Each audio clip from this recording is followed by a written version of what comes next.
let's embark on another fascinating journey. Here's Lilian Garcia. Woo, that's right. Here I am in the flesh. Well, for all of you, kind of like in your ears, right? Hi, everybody. Lilian Garcia here, and I've got Sean Gosser with me, the producer of the show. How are you doing? Doing fascinating this week. As a matter of fact, I just had my 18-year anniversary. How's that? For WWE. Today? No. As a matter of fact, last Wednesday, I had 18 years to that date, August 23rd of 1999, that I had started at WWE. Wow. Pretty darn exciting. And yeah, it's like I sent out this message on Instagram and talked about, I had no idea, like day one, what I was about to embark on. Crazy. Seriously, the journey that I've been on. Well, tell us about that first day. What happened in that first day? Oh, my Lord. No, there's too much to say. That's a whole show on its own. Like, seriously. Okay, coming up on Chasing Glory. Yes. One day, I will let you guys know in detail what happened on that very first day, but it was crazy. Just know this. I didn't know till 3:30 that afternoon that I was going to be ring announcing. Ooh. And it was worldwide on Monday Night Raw, and had no experience whatsoever, and I was replacing a legend like Howard Finkel. I mean, tell me that that's not enough to, like, send anybody running. Just throw you right in the fire. And I didn't know till 20 minutes before going on the air that I couldn't even use cue cards. And I was like, what? I don't even know what I'm about to say. Like, I don't know. I just found out, like, just a few hours before what to say for every single match. And I had it all written down. And I was like, okay, I can do this. All I have to do is read these cards. I can do this. And then all of a sudden they're like, yeah, you can't use cue cards. I'm like, what? And they're like, yeah, this is unboxing. You can't use cue cards. I'm like, Lord, kill me right now. Like, seriously, I almost ran. Can you imagine if I would have run what my whole life would have been so different? So I guess that's a lesson right there. Anytime you feel like you can't do it and you want to just run, don't run. Just get through it. I made so many mistakes, but it didn't matter. I lasted for so many years. I like a total of 15 years that I was there, and just amazing. So thank you, everybody, for, that followed me through that journey that was there for me and just made it so amazing. And now you're here in my new journey of Chasing Glory.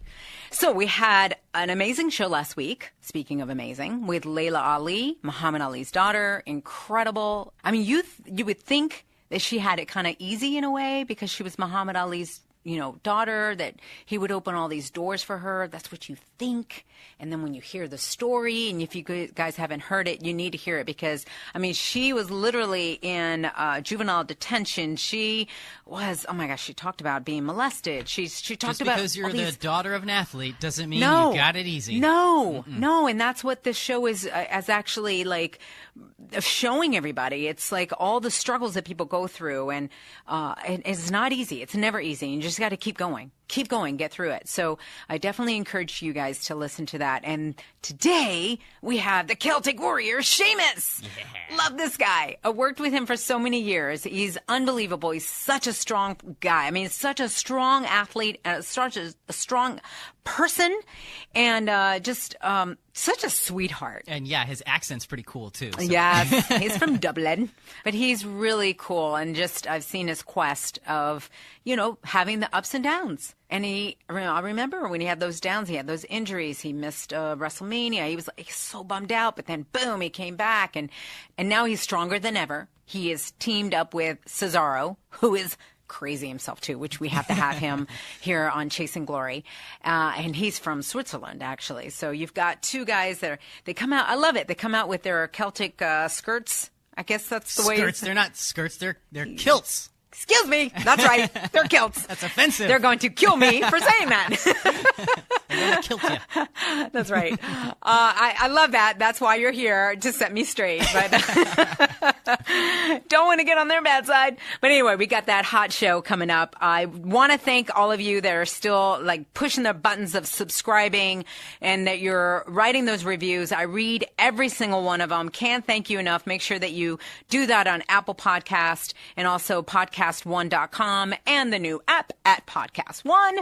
And just so you guys can follow me, all you have to do is go to @Lilian Garcia on Twitter, Instagram, and also my Facebook is Lilian Garcia official fan page. And just want to say before we go into this interview, how precious life is. I mean, with the WWE, we've definitely grown into a family. And, you know, we had some bad news these past few weeks of JoJo. She's the announcer that replaced me. And her sister passed away. Can you believe it? Yeah. And it was she wrote this heartfelt message on Instagram with her sister, and just how it's like all of a sudden she's gone. And then all of a sudden it was the SummerSlam night that Dana Brooke, which is another wrestler there at WWE, her boyfriend, who he was a huge bodybuilder, he passed away that night. So boom, he's gone. And she's very much into faith, and that's what she's relying on. So we've been going back and forth about just leaning on God during this moment, you know. But and then Ric Flair, he was sick. He's recovering. Thank goodness. A tough week for the wrestling world. But it's been a tough few weeks, right? And just shows you how precious life is. Want to send out tons and tons of prayers and just condolences to all of them. And we're thinking about you here at Podcast One. I'm definitely thinking about you, as you will always be part of my family. So with that, let's go ahead and go into this Sheamus interview, because it's just fascinating to hear a guy that was from Ireland that really wanted to be a WWE wrestler, had this in his mind, and he made it happen. So right now, let's go ahead and go into Sheamus's journey of chasing glory. Sheamus, the Celtic warrior, worked tirelessly on perfecting his skills as an athlete, pouring countless hours into competitive rugby and Gaelic football, and would even work as personal security for U2's Bono. During a trip to the States, Sheamus would be set on his path to glory after recommendations from WWE Hall of Famer Bret Hart. Without hesitation, Sheamus packed his bags and flew to New Jersey to train at the famous Monster Factory. After fine-tuning his skills, Sheamus would return home to Ireland to competitively dominate the European wrestling scene, achieving instant success in Irish Whip Wrestling, All-Star Wrestling, and British Championship Wrestling. In 2006, alongside good friends and fellow European wrestlers Wade Barrett and Drew McIntyre, Sheamus was offered a developmental contract with WWE, where he would debut in Florida Championship Wrestling, where he'd win the top prize in FCW. In June of 2009, Sheamus would make his main roster debut, and by September of that year would go on to defeat John Cena in a tables match to win the WWE Championship for the very first time. His success has continued, as he is one of only two men to have won King of the Ring, the Royal Rumble match, and the Money in the Bank ladder match. He also would win the WWE Championship 2 more times and is a 2-time tag team champion with Cesaro. WWE isn't the only place you've seen Sheamus, as he has appeared in numerous television shows and movies, including the worldwide blockbuster Teenage Mutant Ninja Turtles Out of the Shadows, where he battled the Turtles as a mutated supervillain Rocksteady. This Irish superstar has conquered the wrestling world with no signs of stopping. It's about to get real, raw, and inspiring with the Celtic warrior, Sheamus. All right, here we are. I'm so excited. Backstage, Monday Night Raw. It is back and raw back here, if you could see the room that we're in. And I've got none other than Sheamus sitting next to me. How's it going? Yeah, it's normally a TV, you know yourself, it's crazy. It's like every nook and cranny in the whole place is used up, so to find a room when Raw, which is going to start in 8 minutes? Yeah. Yeah, it's a chore. It's I'm squeezing you in, trying to get your schedule, because your schedule's crazy. Trying to get you is amazing. Well, we have a backstage. We have a backstage that was supposed to go live at 9, and now it's now it looks like it's going to be pre-taped. Yeah. So that's we're going to get things just move around all the time. Do you love it though? I love it. Yeah, I do. We just came back off a tour of Singapore and Japan, so it's 24 hours travel to get there, a show when we landed, and then we had to travel back. Then we traveled to Japan that night, or the next morning, like 4 a.m., and then we had 2 shows back to back there. But I had a great time. Like, I love going there. The style really suits me. And me and Cesaro had 2 fun matches with Rhino and Slater, and then we had a cracker of a match. stole the show. Actually, I think the match of the tour against was me and Cesaro against Gallows and Anderson. So when you're in there and the crowd are on their feet and they're just chanting, "This is awesome," and they're really into everything we do. It's just a phenomenal. It makes the trip, the everything, because I know that there was delays and all that, but it makes the trip all worth it. Yeah, you do it for free though. Don't tell Vince that, but but yeah, you just have to do it for free. That's what as fans we've always wanted to do, and always wanted to. You always want to achieve, You want to know that what you're doing in there is it's captivating the fans, and it's also, you're getting the respect of the fans because they know how hard you're working, and that's the goal. I remember being backstage, actually on a bus, on tour, and I asked you one time, I was like, you were exhausted because, again, your schedules go, right? Yeah. And I said, would you do anything else? And you were like, absolutely not. Anytime I'm tired and I think about what my alternative would be, and that's what you had. Yeah. How do you feel? Well, sometimes you get caught up in the loop of we'll all complain about the travel, or we'll complain about certain things, or early flights. That's the hard part of it. The travel is hard. The stuff in the ring, I'll be honest with you, people who a lot of the guys who carry around the injuries or their stiff hips, lower back, all that sort of thing. That's mostly for me. I feel from the travel, stuck in the cars and the plane seats and everything. I feel that the ring stuff, I don't think any normal person could do it, but I think we build up our tolerance to it after a certain amount of time. And because your adrenaline's going too, your adrenaline definitely isn't going in the car when you're there, driving 300 miles at 2 o'clock in the morning down some big windy roads. Yeah. So, but I think for all that sort of deal, it's I always look back to where I was before. I worked security on the doors for years. I bought my first house when I was about 25. I was working in IT since I was about 20. I went to college at HR. It's not very exciting. It's not very glamorous. No, you know what? I do want to know this. Before, you almost brush over it, and I think it's so important. So obviously, born in Ireland, you were there till what age? I was there till 28. I started wrestling actually in end of 2004, 2005 for a company called Irish Whip Wrestling. I actually went to the States in 2002. I met Bret Hart, and there was 2 schools he gave me a option on to go to, because I told him I wanted to be a wrestler, WWE wrestler, for as long as I remember. And he gave me the Wild Samoan place in Pennsylvania, and he gave me the Monster Factory in New Jersey. Now, I kind of I didn't really have the resources, internet-wise. It was only about 2002, so it was 15 years ago. The internet was there, but you didn't have the amount of detail you can get now when you're researching certain things. So I kind of went with the Monster Factory because I felt like I could get work in Philly, or actually Philadelphia, because Pennsylvania was so remote that I just needed to be able to support myself as well as pay for the school.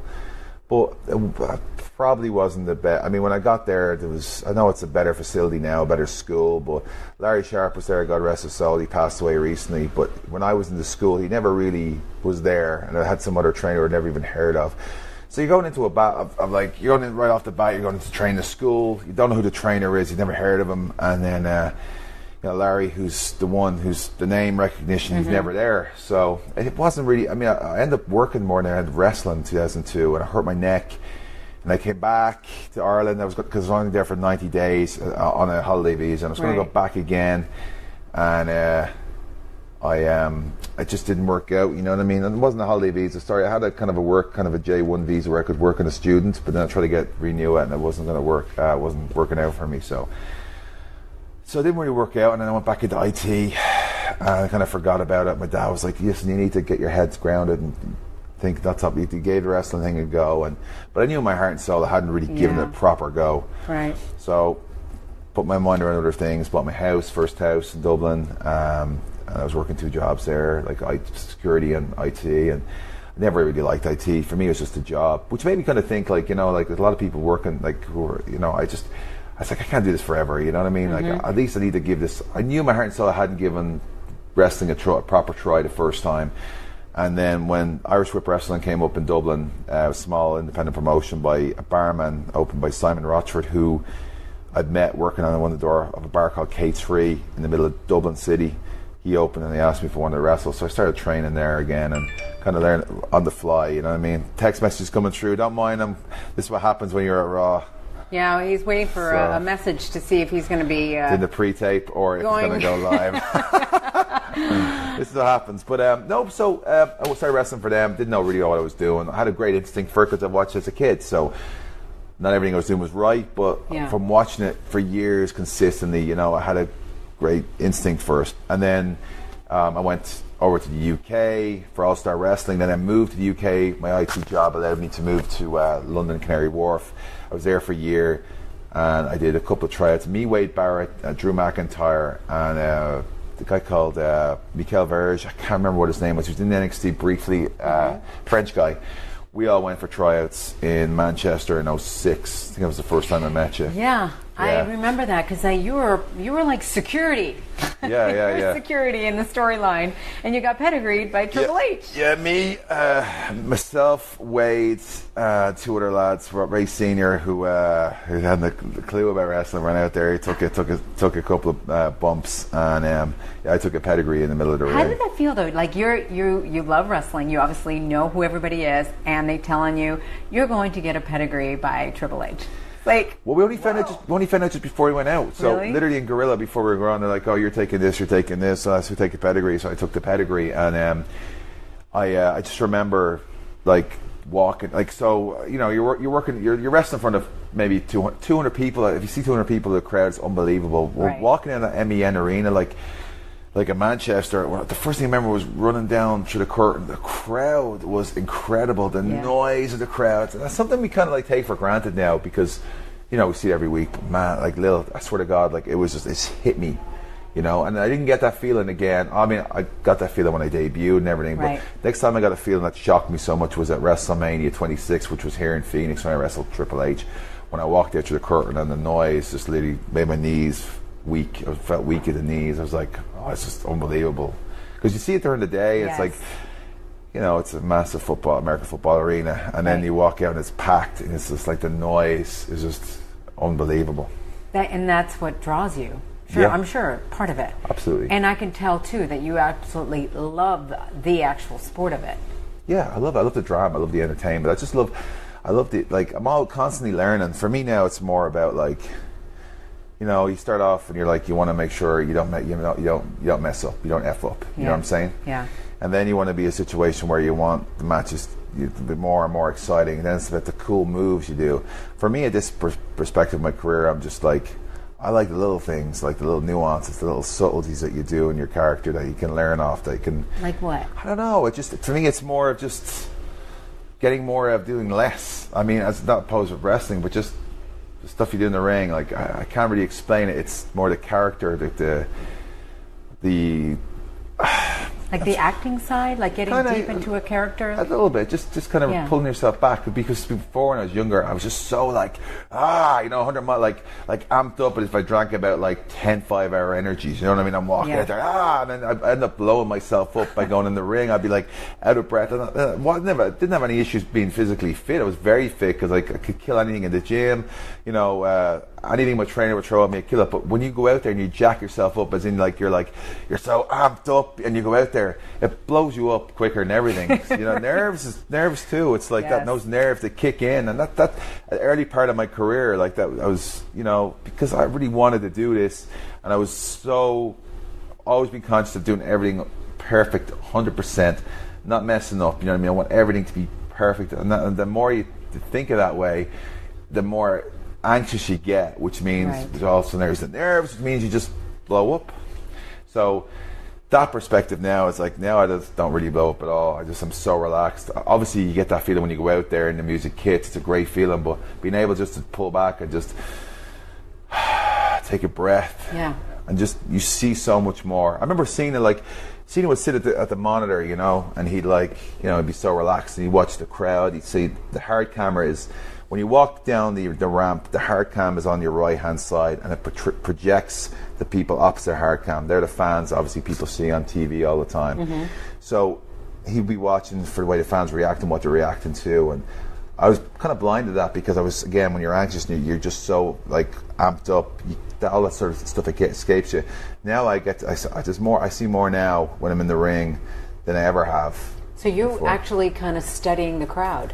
I'm able to do that more because it's less now about like you know, like you never want to F up, right? But there's times where you're so concentrated on getting everything done. Now I'm in the moment a lot more. Well, that's what I'm trying to say. I'm just, rather than like going out there and be like, okay, I got to get this right, 100% right, blah, blah, blah.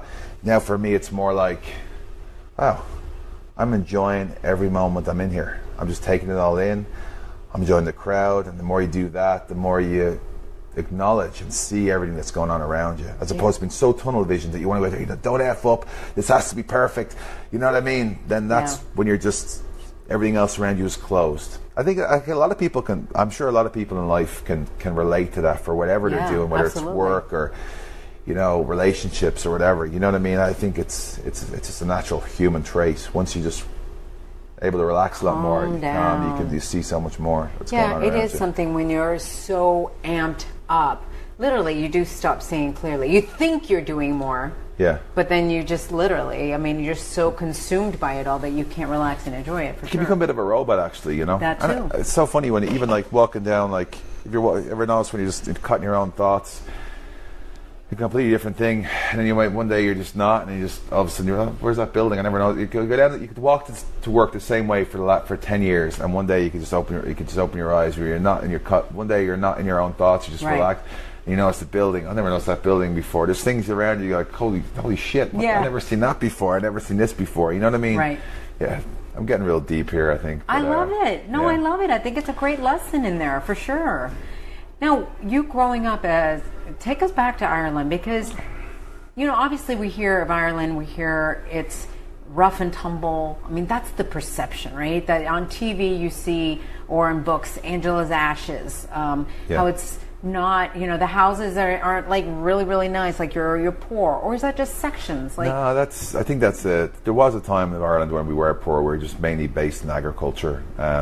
The north of Ireland was a lot richer than the south, but there's a lot of wealth of beauty. There's a lot of amazing buildings in Dublin. Like, I grew up in North Great George Street. My grandmother used to be owned by English settlers, English landlords. That was, you know, when we got our independence, they became like tenement houses, and the architecture is beautiful. But they're built by the English, Victorian, Georgian. Basically, the reason they call it Georgian and Victorian houses because they're built in Victorian, Queen Victoria times or King George times. That's where they get the moniker from. But there's a lot of beautiful traits to Ireland. There was parts of the country, like Angela Ashes, I think, was based in Limerick. It rains all the time, but it's kind of like Ireland gets a lot of rain. We actually had a crazy summer this year, which we haven't had since I was like probably maybe 30, 35 years, maybe more. But there was a perspective, because, you know, there was a lot of rural parts of Ireland that, you know, there wasn't that much money in. Again, a very agricultural company. When we entered the EU, a lot of things changed. Obviously, especially the EU, in the technology boom as well. A lot of companies came into Ireland because there's a lot of free education, and the level of education in Ireland is very, very high.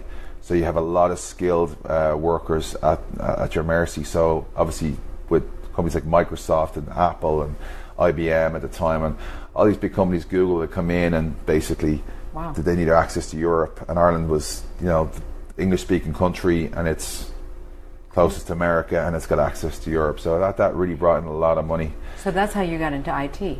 IT had taken off. My dad was in IT security. Like, he's been in IT for years. Probably since I was like 4 or 5 years old. He's working IT. He worked his way into head of IT security. He got himself into that, and then I did HR in school. I bleeding hated it. It was just such a boring job. I didn't know idea what I wanted to do. I always knew I wanted to be a wrestler, but, you know, that was kind of like, at the time, a bit of a pipe dream. What age were you when you knew?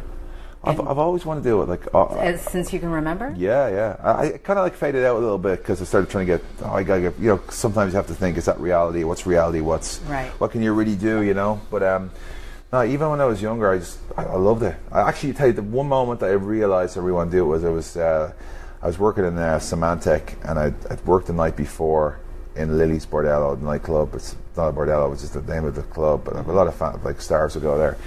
I woke up one morning and do you remember my sacrifice videos used to play through Creed? Yeah. There's one I woke up and it was Edge. I just kind of woke up groggy, whatever, and it was SmackDown used to be on Sky 1, which Raw was pay-per-view, which I didn't really get to see, but SmackDown was Sky One, and they put out my sacrifice video with Edge, and I just, oh my God, I totally remember that video. Just sucked me in. Yeah, I just remember going, wow, I got goosebumps all over. Like, that's incredible. Like this. I need to really seriously do this. So funny you're saying that. I remember being in the arena when they first played that. I was already working here, and I literally had tears coming down my face when that video played. Yeah. And it gave me, again, a whole new perspective. It's like it just refreshes everything, and for you, it's amazing how it hit you. And it's funny that you bring up Edge, because you and Edge are like the only two that have won the Rumble match, Money in the Bank, and also King of the Ring. Yeah, the only thing he's won, I think he's already won. He's won everything. The only thing I have not won is the Intercontinental Championship. I don't really count the Universal. Those four. Yeah, those. Well, the three. The Money in the Bank, Royal Rumble, King of the Ring. Exactly. Yeah. You two are the only ones, from what I could find, the only ones that have won all three. And that's wild that you said that, it was Edge that you were watching, and it was with him. Yeah, Edge is full circle, man. It's crazy. It's cool. A lot of weird things have happened like that. I off the top of my head, I can't really think, but there's things that will make you like double check yourself. I recently on Twitter, I have I kind of rented. I bought a decent sized house because I wanted my family to come over a lot. But it's just being empty because we travel all the time. So I bought a small townhome in South Tampa, and I just recently took all the replica titles that they gave me, and I put them up on. I have kind of a shelf thing in the front. I just put them in. I was like, wow, that's really cool. So I took a picture and put it out on Twitter about the fact. The IC title was the only one I hadn't won, and I got a huge response. But literally of one title away from a Grand Slam. So that is unbelievable. And I feel like you're definitely going to get there. I mean, there's no doubt. I'm going to do everything I can to get there. That's the trick, because I definitely want to. Like when we're all said and done, and we're all, when you can't do this anymore, it's going to be a pretty cool. Yeah, to have that from the moment of, can I really do this? Along your journey, were there times where the struggle was so intense that you're like, I don't know, what the hell am I doing? I mean, I got a serious kick in the bollocks when after I've been launched in there real quick. I wrestled Triple H at Mania, put him out Extreme Rules, and then I wrestled John with the title a second time, and then I was in Morrison. So I've gone for these big segments. There's a lot of TV time to me and Morrison being on TV when Raw was 2 hours for about 5 minutes at a time. I did stuff with Santino and everything, but I felt like I was sliding down the ladder, and I just couldn't even hold on. But I mean, that's the thing. Like, you come in hot, there's nowhere else to go, Right. But at the time, I was like, you know what? Like, thought I was sliding. But Morrison, for me, was a great opponent. He was perfect for my style. I was very, very aggressive, kind of hard hitting, kind of like bruiser style, ragdoll style. And Morrison was very, his parkour stuff. So we had some great matches with the King of the Ring final, and then we had the ladder match for number one contender, which is still one of my favorite matches, because it was a situation where we just went out there to break the glass ceiling. And then I moved on to Bryan, and we had, again, we're disappointed because we're putting the pre-show, which turned into a battle royal farce with Khali won. That was the biggest joke and disappointment. I could not wait to get out of Atlanta after that one. That really sucked. But now there's been time that this business is up and down. There's no doubt about it. So how do you handle the downs? Because it's easy to handle the ups, except for the pressure. Yeah. Because there are challenges with the ups too, and your schedule ends up, you become champion, and all of a sudden your 2 days off a week turned into nothing. Yeah, that's the thing. When you're champ, you're on call. You're doing a lot of more media tours. You're promoting the company a lot more. When you're home, you're not really off, because you're getting phoners to promote certain pay-per-views or certain live events. But it's a good pressure, because you're achieving. For me, it's always been about just trying to continue on and keep pushing and growing and evolving and seeing what else I can do. When I'm not growing or evolving, I may not be going backwards, but it's a horrible feeling for me. I hate not evolving. I hate not getting better. And when you don't really get the opportunity, whether it's promos or character stuff, it can be definitely people used to, I remember people used to go, oh, Sheamus is boring. Of course I would consider boring, because all I'd be doing would be having matches with people that I wasn't even having any personal issues with on TV. Right. No storyline. Exactly, no storyline. And you'd be backstage, and you wouldn't be getting backstage stuff to kind of like show people who you are or what you are, So when you're not doing that, of course you're going to come across boring. It's going to come across the same thing over and over again. So, but for me, it's just a situation where like there's been ups and downs. The downs, I got a good mate at home. You have to talk that stuff through sometimes. But for me, it's just I motivate myself in a different way. Like after the League of Nations thing, when I was going nowhere after that. Before the whole Cesaro thing happened, I just made a decision. I was like, you know what? I can't control what's happening on TV. I'm just going to go back. I'm going to kill my training. I'm going to kill my diet. And I'm going to evolve. And I'm going to do everything I can to evolve personally and make myself look better, feel better, move better. And then, when something comes up on TV then or whatever, I'll be ready to go. Rather just feel sorry for myself. And that's why one of my best mates, Chris Cavallini, Nutrition Solutions, I don't care what anyone says. You can train as much as possible without the proper diet, without the proper food, a meal plan. It's absolutely. I have definitely learned that it's not just the workout. You have to have a good diet, or you're just not going to get the results that you are looking for. No. And that's what I think there's a misconception. Total misconception. I didn't realize how strong it was. I'm 39 now, and I'm in way better shape than I was 31. I actually look back, there's like a lot of Instagram stuff. Social media is so powerful now. There's a guy called Sheamus fan. He's from Germany. I met him. He's just a young fella. Brought him backstage because he just promotes a lot of my stuff, Yeah. And I think that's important too. It's great to know. A lot of these fans do so much to promote the characters, the WWE stars I like or love. Yes. So it's always good to get back. But I saw something there, me and Randy from like 2012 when I was champ. I'm looking at myself going, man, I'm not moving that good. I'm sloppy. Like I'm like, I'm not happy with my shape, and it makes me happier. Like I look at it and go, damn, you know what I mean? Like I was disappointed in ways of just the way I looked and the way I am now, because I'm older now, I'm younger there. Like there's no excuses, you know what I mean? Right. But it's all it's all the diet. Like for me now, I've got the best shape of my life. I spar with Joe, Samoa Joe, maybe once or twice a week with Josh Rafferty. He's a great MMA coach. Batista does train with him whenever he's not filming movies. So, but I'm doing everything I can just to try and I'm loving it. But again, it's the diet, like the food that you eat, and Nutrition Solutions has literally just changed everything for me. I have a big Yeti cooler. Half the guys think I'm crazy. I stack it up all my food. I leave the house on a Friday morning. I have that thing packed up with ice, put it on the plane. It comes with me everywhere. Are you kidding me? I swear to God. Yeah. That is commitment, man. Totally, yeah. Some days it sucks. I mean, you're dragging this. It's great, but the end of it, like, there's no weight in the Yeti. You know what I mean? The cooler, but there's no excuses. You know what I mean? Like, you're making it happen. Exactly. No matter what, Taking you're finding control. a way. It's that phrase too where it says, luck is when opportunity meets preparation. Yeah. So you've been preparing, you decided this is what I'm going to do, and then the opportunity came. Opportunity also comes because you're so prepared. Very true. Right? Look at Jinder Mahal. Exactly. I was going to totally bring him up. Yeah, he's the same thing. He uses Nutrition Solutions too, and he was another person who wasn't happy. He was was going out in the gargle a lot, drinking a lot, and I think just partying a lot. And kind of maybe feeling sorry for himself too after he got released. But one day he made the decision to turn it all around, and he looks unbelievable. Unreal. He doesn't drink. His diet's 100%. It's like he doesn't cheat in his diet. He trains really hard. He trains every day. He's up there doing AM cardio on empty stomach, which is what I do now. I'll do cardio in the morning because it'll burn off more fat.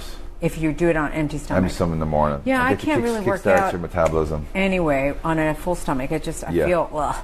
Well, the first thing in the morning, I'll train twice a day. I'll do empty stomach cardio in the morning, and then when I've eaten and everything a little bit later, so I've got more strength, I'll go and I'll lift. So, but that's what he does too. It's just a matter of taking control. And Jinder, an example of someone who has gone from like 3MB being released to coming back in the beginning and not doing anything, and now he's WWE World Heavyweight Champion. Unbelievable. Just goes to show, like, if you put the preparation, the work in, it's going to come back. Yeah. You're listening to Chasing Glory with Lilian Garcia.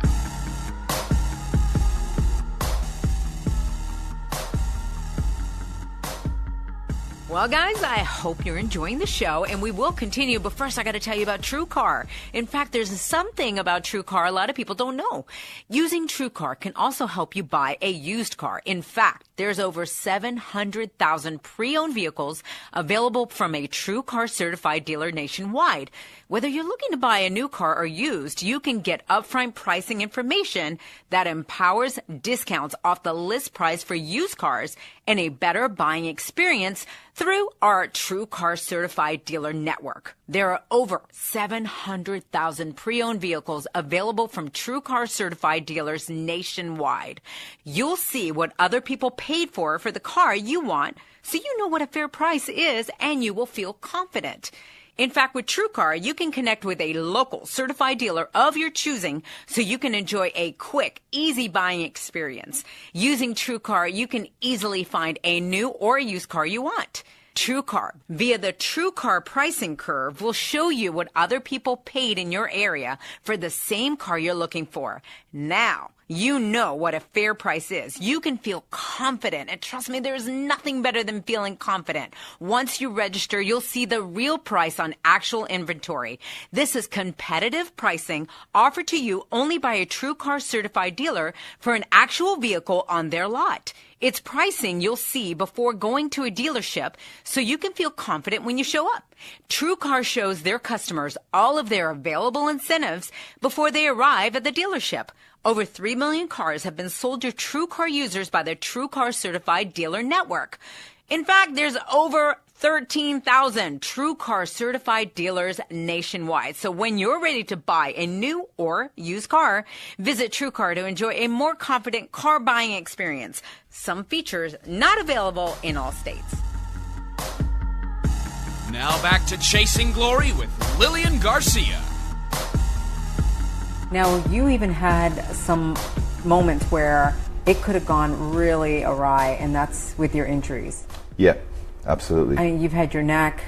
You've had go down the list of some of the. Yeah, I mean, the neck did it first time. My shoulder tore my labrum.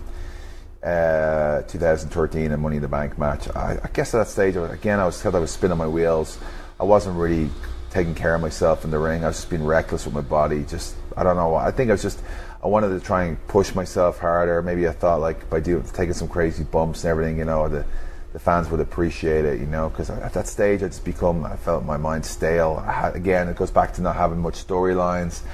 And I felt like the babyface Sheamus was kind of a bully at the, you know what I mean? At the end of it, it was this weird kind of like situation, and I was these Uncle Fargus stories with Vince, and it's just a weird. It was just kind of like I've kind of lost my bearing a little bit, but I just went out there a couple of matches, the Money in the Bank match, and I wrestled Brian. I have some great matches, but I felt I was just kind of like going the other way. My neck. First thing that happened was when I was wrestling Big Show, who was one of my favorite opponents. He caught a bro kick and he flipped me over the top. I just missed the rope, I think, and I landed right on the back of my neck on the floor. And that obviously is, sometimes that comes and goes. Then my hand, I was hitting people. I got very, very physical with my body shots. So I tore a tendon in my hand. But look, that's just the way I work. I'm very, very physical in the ring. And people I've been called reckless before by some people. Like, I guess I kicked Jeff's tooth out. But I don't intentionally go to hurt anybody out there. I'll tell you right now, I'll give it, but I'll take it. I've taken swantons of Jeff were just bounced off me and landed right on me. I've taken pretty much everything from anybody in that ring. So that's my mentality. Is I like to be aggressive because that's what fans like. I can't do tippy tappy crap. No. I can't go in there and look like I'm you know what I mean? My hands are made of sugar canes. You know what I'm saying? I'm going out there to put on the best physical performance. I'm not like, I don't break people's noses. I mean, maybe kick an occasional tooth out, but for most of the parts, I love the physical side of it, and I'll take it. I want my opponent to come back. Yeah. I want them to hit me. It's like bring it physically. You know what I mean? Right. And all those safe areas. I love it because to me that's what wrestling is. And people are sitting in the front row. There's UFCs out there. They see people getting their heads knocked off them. You know what I mean? Blood. I'm not talking about blood, but for example, I had a hole in my head from the ladder, the caster on the ladder, and split me open to the skull. Yeah. Next week I was back in the ring for WrestleMania, not a bother. You know what I mean? Yeah. I can't understand the mentality when someone takes a small injury or whatever and then just shies away or make excuses what it can't. For me, I don't want to miss one wrestling match or one match on Raw or one pay-per-view. I can't miss it no matter what. My legs will need to be chopped off before that happens. Right. Well, I definitely see the passion. I mean, you can see it out there when you wrestle for sure, and you can see the aggression that you're putting in. Do you think some of this is also because you grew up in Ireland? I mean, how was that for you? Did you have to be tough when you were growing up? Yeah, I mean, I think it was, there definitely is that aspect where, like, you know, it's kind of frowned upon, like, if you do, like, I played Gaelic football, which is a tough sport, and I played rugby, you know, right. And I've always been very physical. I mean, like, that's the mentality of my friends when I was growing up too, like, if you fell your knee and you're making a moan about, if you, like, moaned about it or complained about it, they just take the piss out of you, go, come on, get up out of that, you know what I mean, what are you made of? Glass. You're made of glass, you know what I mean, like, you wouldn't get any sympathy from anybody, because that's just, you just get on with it, and that's the Irish mentality, you just get on with it, like, you don't make excuses. You just get on with it. Like, cause why? Like, that's what you got to do. I noticed that. I feel like that is an Irish mentality. Like, everybody that I meet from Ireland has just got that toughness. Exactly, and I love it. That's why but I want to take it back. Like, it's not just me going in there and like, oh, I'm going to beat the crap out of this fella, you know what I mean? And I'm not going to let him get me. I'll ask Morrison, ask Daniel Bryan, ask Cesaro, ask Big Show, ask anybody. When I go in there, I want them to give it back to me. I love that when Big Show used to bend, like, I give Big Show the 10 beats across the chest. I said to him, he's one chop on the chest. I say, bro, push me over that rope and just hit me about 6 or 7 times with those chops. You know what I mean? Because that's people reacting. It's great. Yeah. But you know, I've come across some opponents who are probably made of glass, and I just can't understand why. I know American football is a big sport, but when you go around wearing helmets and pads and motorbike helmets and pads and stuff, you know what I mean? It's just, I didn't have any of that stuff when we played Gaelic or rugby. We literally had a shirt, a pair of shorts, and a pair of boots, and we went out there and we hit each other as hard as we could, because that's the passion you have to win. Right. And that's the passion I have to win. That's definitely helps you. I just can't understand certain people who, as I said, don't make sense, like I'm repeating myself, but who are out there and they might as well be made of marshmallows or glass. I just don't get it. Do you sometimes get hurt? You're afraid to get hurt in a wrestling ring. Or afraid to get hit. Sorry, not hurt. We're all afraid. No one wants to get hurt. But I mean, afraid to get hit in a wrestling ring. You know what I mean? Come on, man. Do you ever get put, okay, you're going to have a match with such and such, and you go, oh my God, I can't have a good match because they don't want to be, you know, aggressive. There are certain, And what do you do with that? You just go out there and you do the best you can. But I don't change my style for anybody. Sure, I might hear complaints about it, about how I'm too stiff or too, but I feel like that's what the crowd want to see. You know what I mean? No noses are broken. You know what I mean? No knees are dislocated. You know what I mean? There's no concussions. It's just like, it's literally like you go out there and you still have to do what you got to do. And whether you like it or not, it's up to them to step up. Yeah, I hear you. So, what was life for you, like with your parents? They're supportive? Like, I mean, your dad said that he wanted you to go to IT and all that. At what point did he become supportive and see, this might be more than just a dream? My dad's been he's supportive of everything I've done, but he's just very reserved. He's kind of like, he just wants the best, but I don't think he understood the like the whole philosophy of the WWE. I don't think he knew it was possible or if it was a pipe dream or not, you know. So Enzo's out there shouting his mouth off. Shut up, Enzo! Rehearsing his lines. So my dad's just always been, he worked for Harriman TSB for years, and that's what his mentality was: get that job, that lifetime job, work your way up the company, and get by the house and settle down. He's great, like great level-headed dad, like always just pushing me to be better and better. But I just had a different vision. My mom was kind of a dreamer too, so maybe a little bit my mom. I got a mixture of both qualities of my dad and my mom. My mom is definitely a bit of a dreamer, which that's what got me here. And of course, with my dad, the sensibility side of it as well, which I've taken from him, But he's a great supporter of it now. He comes to every show in Dublin. So does my mom. Comes to every show in Belfast. They're not together. Haven't been together since I was 12. How did that affect you? I don't know. It's grand. I mean, it's grand. That's part of life, Just get on with it. Just get on with it. You know what I mean? It's just, I was very, very lucky. Like, both of them are grand, but great health. You know what I'm saying? Did they sit you down and finally explain to you that they were just going to part ways, or could you see it coming? I really don't know. It's just a long time ago. I can't really kind of recall exactly what happened, but I know still like it was grand. I see them both. I see them every weekend. I swap weekends with both of them, but they have a great positive influence on my life. You know what I mean? Like my mom was always telling me to follow my dreams, and she understood right away. My dad obviously trying to like, you know, that's why I got the, you know, boy, you know, it's very, very much like a planning situation. Make sure you know you cover your ass, and you know what I mean. You know, just plan for the future. So from both perspectives, it was great, and I love both of them. Get on great with both of them, and brothers and sisters. 2 sisters, yeah. Amarini, Dell just got married in Dublin, so I went back for a couple of days for a wedding there. Oh, that's nice. Yeah, we're down in Wicklow. It was great crack. Weather was perfect. All the family was there, but I had to leg it back at the night of the wedding because I had to take a flight back to Baltimore for Extreme Rules. Wow. Yeah, it was mental. That's the life you live, you know. Yeah. Do you miss Ireland? Yeah, I do. More and more now, actually. I actually went back. We had a couple of days off after Evansville. I went back for that, and then I'm actually just trying to get back in August if I can as well. Yeah. I need to get back more. I definitely, the first couple of years you're not thinking about home. You're just thinking about progression. Right. Now at this stage, I'm just like, I'm going to get home more. What is it that you miss the most? Everything. I love my family, my friends, the culture, just being in Dublin City where I grew up. It's just, you don't really appreciate, I mean, you always do, you kind of do appreciate, but you really appreciate it when you've been away for so long.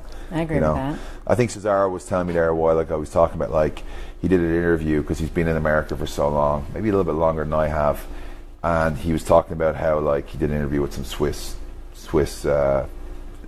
magazine or radio or TV, and they're like, oh, you know, Cesaro likes the what you call the stereotypes of Switzerland, you know. And I told him, I said, that's, you know, F that guy. I said, because I think he kind of like missed the stereotypes, but it was kind of like a derogatory way. I'm not really sure. I think it was kind of like a derogatory way, but my thing is like you miss the stereotypes because that's what your country is, and then when you go away and you don't see that all the time, they're the things you do miss. You miss what you miss about your home. The beautiful cities, scenery, the countryside, the culture, the way of life.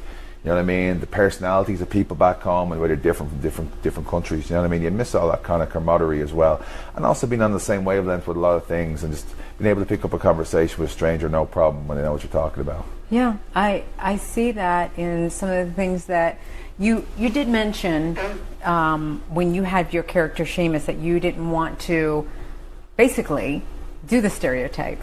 Yeah, I didn't. Speaking of that, I didn't, because that's just playing into certain stereotypes that were made. Like I couldn't show me face. I come back to Ireland and show me face after doing all that crap, because that's the biggest paddywhackery shite that you'll ever come across. It's plastic stuff. It's a hallmark bullshit that they come up with to sell Ireland as some sort of backward land with leprechauns and you know, lads on donkeys flying around the place. I've said that for years, but I want to bring a positive vibe, because we are a great nation of spirited athletes and sportsmen. Like, you just look at, like, you know, all the sports stars that have come out of Ireland and how popular we've been. You've got 4 Irish stars involved in WWE now. That for a country so small, that's incredible. Myself, Becky, Finn, and of course you have Fit Finlay, who's pretty much the most respected producer in the WWE. Yeah, you guys are all fierce. We're all mad lunatics. I love it. We're all lunos. We talked about the injury. I remember that when you got injured that one time, it was right before Mania, right? Yeah, I was supposed to come back. Yeah, it was actually at Survivor Series when my neck went out. But you actually missed. I missed Mania. Mania, and I remember us talking about it. And you know, I'm always that same, you know, the positive thing of turn this into a silver lining, man. Do something, whatever. You came back with a mohawk, and wow, what a statement you made. Yeah. What idea, like, what happened when you were home that you were like, oh my gosh, that's what I'm going to do? I just felt stale. Like, I just felt like it just needed something different. I just done the same thing because we're so exposed. Like, back then, obviously, we're on Raw, we're on SmackDown, a lot of television. I just felt like I was spinning my wheels. I wanted to do something different myself that would just spark an interest. And I told Vince I wanted to come back as a heel. Text him. I said I want to come back as a heel. I did put the beads in the beard, which, trust me, that's a serious commitment to a serious blow to your love life. I'll tell you that when you're walking around with bleeding beads hanging out of your face. Because trust me, no woman can see past the beads. But is that why they're gone? No, I think that look just ran its course. Gotcha. So I kind of just changed it. I had the chin beard for a while. I got rid of the nose ring. It served its purpose. It was a shock look that I had for a while, for about a year, and it was a great look, but it ran its course. So the Mohawk's definitely still working for you. Yeah, it's great. It's different. You know what I mean? Yeah. And now, if I didn't see you with it, it's different. Now you're like, oh, you become disappointed or something in the character. You want to see it, and then I see fans and kids, and then merchandise and all of that. You want to talk to WWE shop then or WWE merch about that then, because I don't know. It seems to be certain things. Certain people get priorities in that area. You know what I mean? But I'm less worried about merch than I am about just going out there and just putting on a great performance. Right. What about with you and Cesaro? How much fun are you having? Brilliant. Like, we had a lot of respect for each other. I went down to NXT one time, and I think John was supposed to wrestle. It feels like only yesterday, but he's injured or something. Something happened. Cena, yeah. So this would have been like 4 or 5 years ago. Would have been 12 actually, wouldn't it? So it would have been 5 years ago. I went down there to cover John's ass and wrestle. And he asked me who I wanted to wrestle. I said Cesaro. Cesaro had just kind of started. He was still down there, but he just came on to WWE, and he kind of got hot-shotted. He became US champion. Yeah. So we tore it up, man. Like, it was unbelievable performance. John tried to play it down afterwards, like, oh, you picked Cesaro. I said, damn right, I picked Cesaro because he was someone I've always respected. I love his style. It was so unique. He was so strong. His moves were unbelievable. But not to mention such a great guy. An awesome guy. Awesome. Yeah. And a great friend. Yeah. And very, very smart, very intelligent, loves wrestling. Again, the same as me, left his family at home, came over here not knowing what to expect. And, I couldn't imagine the roster without him. Honestly, I'm not just saying this, but even before we became tag champs or tag partners, before the best 7 even, I always thought like it's a disgrace that he's never been world champ or universal champ or Galaxy champ or world champ. For me, it just blows my mind. But he will. It's going to happen, because to me, he's the most talented guy on the roster. And we had so many stop-start feuds as well. Like, we had so many. We had a couple on our own. And I could use with Paul Heyman for a bit. But physically, like, we were in a situation where we didn't know where we were going. They gave us best of 7 out of nowhere. After wrestling twice already, Mick Foley pulled the best 7 out, and the last match, it was unbelievable. We wrestled in London. We did one in London, the live events. We did them every single week on Raw, and we literally just showed people that there was nobody who hits harder, who's more physical, and there's certainly nobody who's better than both of us. And when the match ended up a draw, it took time, but we grew a great relationship. It was so fun though. Like, in the beginning, it was like the yay boo stuff we do on the top rope was fantastic. He'd uppercut, they cheer him. I tag myself in, uppercut, they boo me. Just a great dynamic. And WrestleMania really kind of peaked when I brought the kilt idea in, because kilts are Celtic. People think Scottish, but Scottish, Ireland, and Wales are all 3 Celtic nations. When I brought the kilts in, he brought in the suit jackets. It was a great marriage of the both. And then the new jackets came in, and it's unbelievable. It's been a lot of fun. A lot of fun. I've never had more fun than I have with tagging with Cesaro. That's fantastic. Yeah, and I could say, at one point, I think it was the Rumble, that I thought that we're going to break you guys up. Yeah. And I was so sad. I was so sad thinking that that's what was going to happen. When you went to swing me? No, I was like, no, I like these two. Not yet, because sometimes storylines start and then they fizzle so fast they don't even give it an opportunity. Yeah. Do you think the two of you have more to give? I think we do. I think we're really starting, that's what I'm saying, we're figuring out things.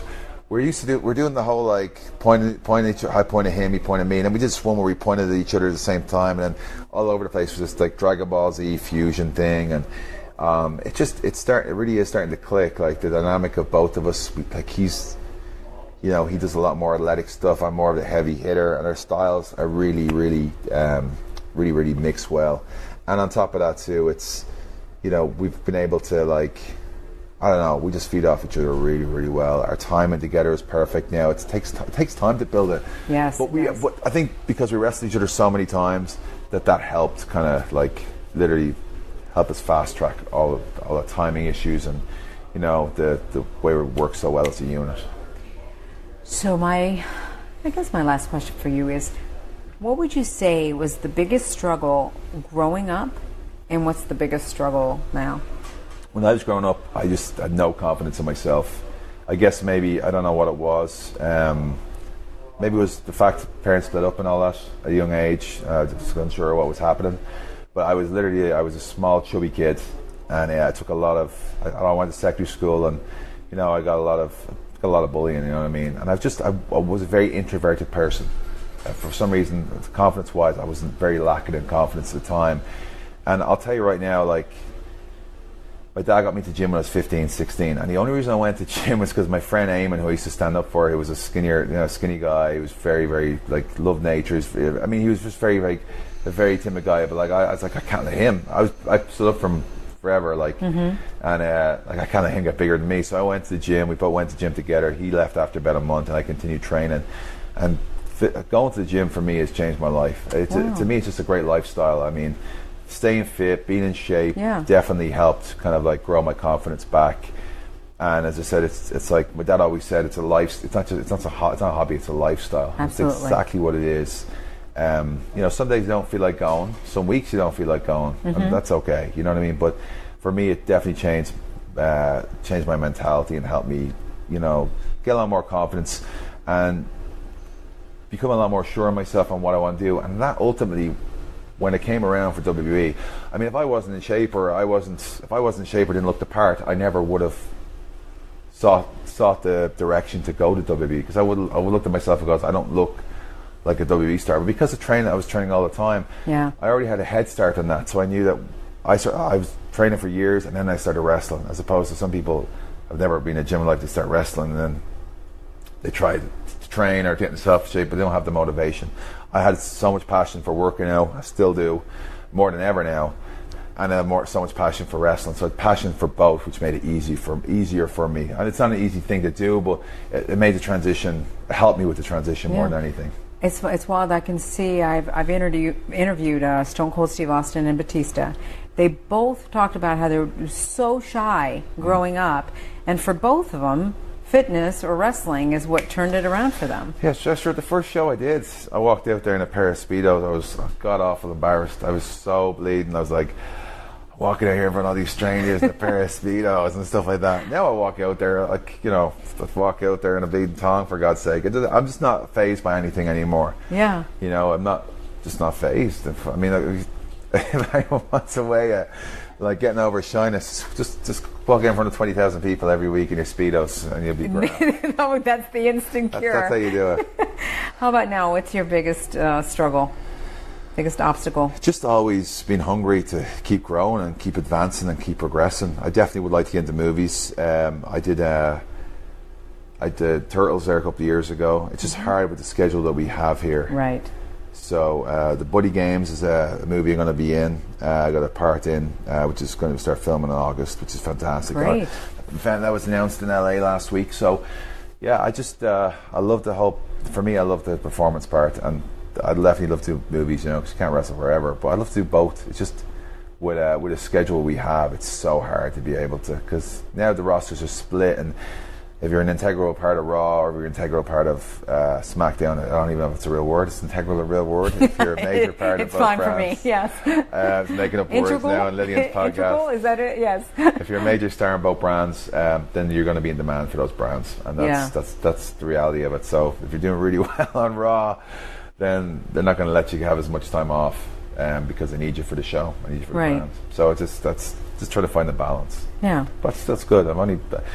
June 30th, that was my 8th year anniversary. I've been on TV from ECW. Wow, congratulations. Cheers. That is awesome. What an incredible journey that you have had, and I appreciate you sharing the journey. Oh, yeah. And we got to root for you to get the IC title so that you can have your Grand Slam. And Cesaro get the World Universal title. Absolutely. I'll be just as happy, if not happier, when he does that. I have said that all along. I don't know what's going on with that. He's just got to stay the course. He's got to stay the course. It'll happen. You can't deny it forever. No, you can't. You can't. And he's way too talented. It will happen for sure. For sure. Thank you for your story. Anytime. Thanks. Now I'm going to get ready for Raw. Raw's already 40 minutes in. There we go. All right. 40 minutes in. Oh. Thank you. Thanks, Lil. There you go. Backstage, Monday Night Raw. I mean, that is something that is not easy to do. I really appreciate that Sheamus did that because, like you heard, we were 40 minutes into the show. He was like, wait a minute, I think I have to, like, go on. Like, literally. That was, like, during Raw, right? Yes, it was during so Raw. Awesome. Like, we started it a little bit right before Raw, and then it was going so well, and then all of a sudden he was like, oh, my God, I got to get out of here. You can hear that guy rehearsing his lines in the background. He tells him to shut up. That's hilarious. I love it. I think it was Enzo, as a matter of fact, that was rehearsing. I love it. It's just that backstage atmosphere and like the vibe and just the energy. I miss that. I do miss that part for sure. But thank you to Sheamus for sharing that incredible story. You get to know him more. And he said it. Cesaro, like I said, is another guy that I really want to have on the show. And he is so good. He is so good. Hasn't had his shining moment yet of getting the championship, but there is no denying that is coming in his future for sure. So I want to tell Cesaro, keep it up. In the meantime, don't forget to join me at Lilian Garcia on Twitter and Instagram, and also on Facebook, Lilian Garcia official fan page. Make sure you subscribe at Apple Podcast and at podcast1.com, or also on the brand new Podcast One app. Make sure that you rate and review on Apple Podcast and give us 5 stars, please. And I do read the reviews, so make sure, please, that you write a review and rate us. For now, much peace, love, and passion. And remember to always be yourself and trust that it's enough. See you guys.